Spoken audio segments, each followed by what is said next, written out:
ایک جنگل میں دو بیل رہتے تھے، ایک لال اور ایک سفید۔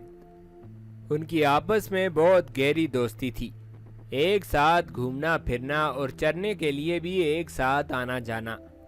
ان کی اس مثالی دوستی کی وجہ سے اس جنگل کا شیر ان پر ہاتھ نہیں ڈال سکتا تھا۔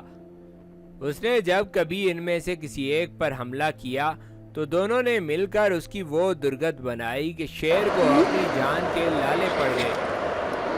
شیر نے ایک چال چلی، لال بیل سے چکنی چپڑی باتیں کر کے اور روشن مستقبل کے سہانے سپنے دکھا کر اسے اپنے ساتھ ملا لیا۔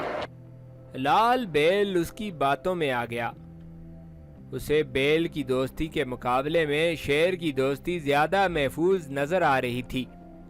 لال بیل جب شیر سے مل گیا اور سفید بیل اکیلا رہ گیا تو چند دنوں کے بعد شیر نے اس کے شکار کا پروگرام بنایا اور اس پر حملہ کر دیا۔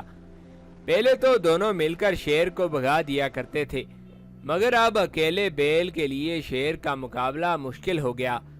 سفید بیل نے اپنے ساتھی بیل کو بہت پکارا، بہت آوازیں دی، پرانی دوستی کے واسطے دیے اور بیل ہونے کے ناطے بھائی چارے کا احساس دلایا۔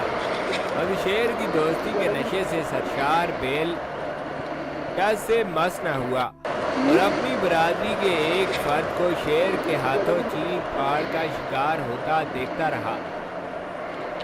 وہ آج بہت خوش اور مطمئن تھا کہ شکر ہے میں اس کے ساتھ نہیں تھا، ورنہ آج میرا کام بھی اس کے ساتھ ہی تمام ہو جاتا۔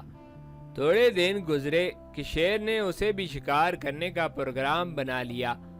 جب شیر نے اس پر حملہ کیا تو لال بیل نے زور زور سے ڈکارتے ہوئے جنگل کے باشندوں کو یہ پیغام دیا کہ میں تو اسی دن مر گیا تھا جس دن سفید بیل شیر کا شکار بنا تھا۔